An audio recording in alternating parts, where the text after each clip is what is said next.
keputusan yang saya ambil dan saya lulus tes, berarti itulah jalan Tuhan. Tidak usah menjumpai siapapun, tapi kalau saya tidak lulus, saya tidak akan ikut gelombang manapun.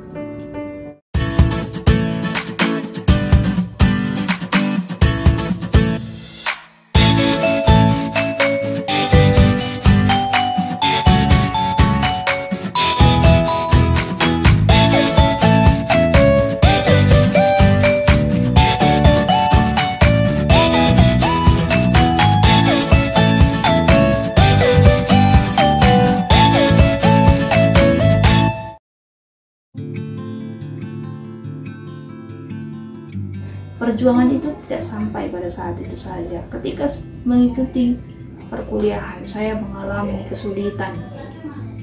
Saya mengalami kesulitan di asrama, saya mengalami banyak hal di sana. Dalam proses belajar, saya mengalami kesulitan. Saya mengalami ketertinggalan, bahkan nilai saya sangat buruk 2 tahun belakangan.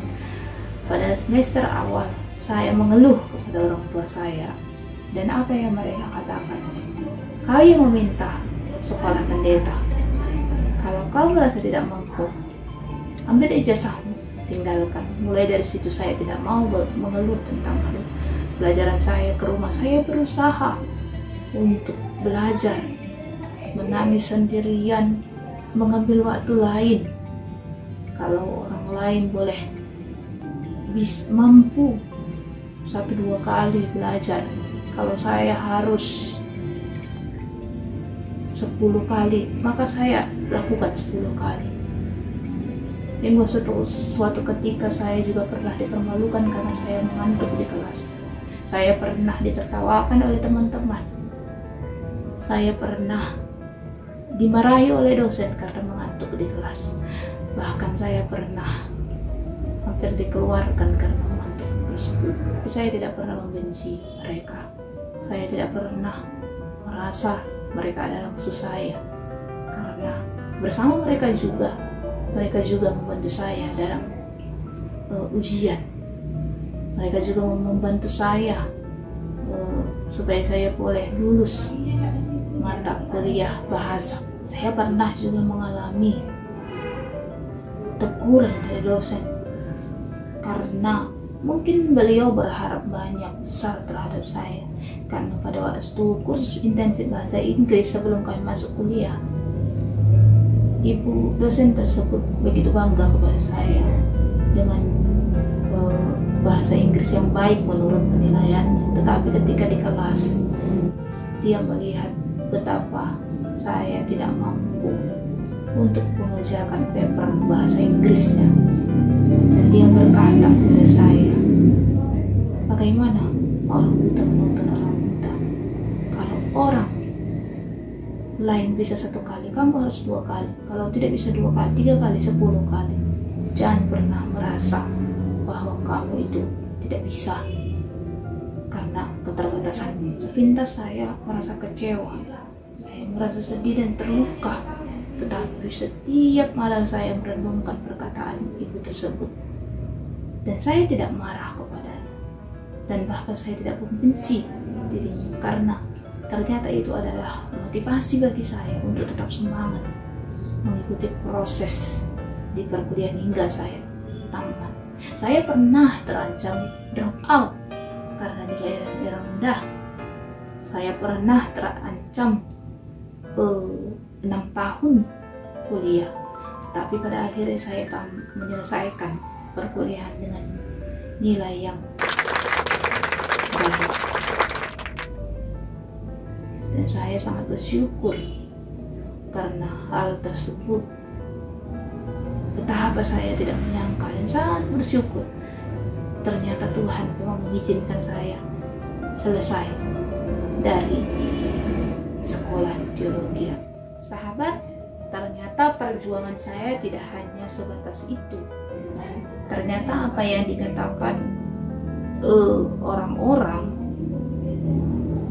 bahwa menjadi seorang pendeta, menjadi hamba Tuhan itu, apalagi di gereja yang akan saya lamar, jatuhkan lamaran, itu belum bisa menerima kalau ada pelayan yang disabilitas. Selesai dari kampus, saya mulai mencari tempat untuk belajar sebelum tes vikaris, yang merupakan syarat, salah satu syarat menjadi boleh mengikuti tes vikaris, yaitu magang atau praktek di satu jemaat atau resort. Saya menghubungi beberapa pendeta. Pada saat itu, jujur saya memang merasa kecewa. Tahun 2015, kawan-kawan dengan bahagia bercerita, saya sudah mendapatkan tempat magang, bahkan ada yang sebelumnya sudah magang. Tetapi banyak yang saya telepon tidak siap menerima saya. Maaf kepada yang merasa pernah menolak saya menjadi magangnya. Saya tidak marah. Karena apa? Saya menyadari, mungkin saya menyadari itu karena mereka mengasihi saya.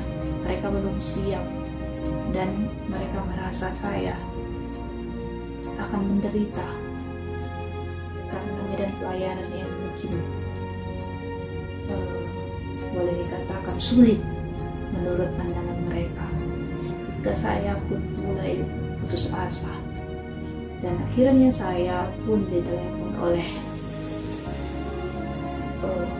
Pak Pendeta yang tidak saya kenal. Saya tidak mengenal siapa, bahkan saya tidak mencari tahu siapa beliau. Karena seorang teman di kampus dan sering menertawakan saya di kelas karena saya mengantuk. Dia pun mengusahakan saya supaya bisa terima kasih kepada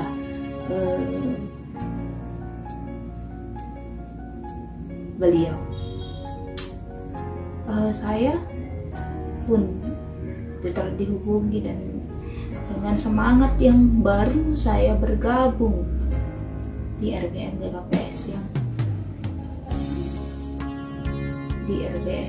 yang fokus kepada difabel ataupun penyandang disabilitas. Beberapa bulan bersama mereka dan banyak pengalaman yang saya dapat, dan disitulah juga saya belajar untuk menerima keadaan saya, berdamai dengan diri saya, berdamai dengan Tuhan, berdamai dengan masyarakat. Dan saya perlahan berani mengakui saya seperti ini dan tidak lagi kecut hati ketika ada yang menertawakan saya, bahkan berbisik-bisik di belakang saya tentang keadaan saya dan sebagainya. Tapi ternyata tidak boleh, memang harus berjemaah. Rekomendasi tidak boleh dari lembaga, harus dari resort, dari jemaah. Dan saya pusing kembali memikirkan, ternyata ada solusi. Akhirnya saya pun magang setahun di satu daerah, setahun lebih, dan bersama dengan orang baik, pendeta yang sangat baik, dan saya bersyukur. Ternyata penolakan yang saya terima selama ini tidak harus membuat saya kecil hati, tidak harus memandang diri saya ini rendah dan tidak berguna, karena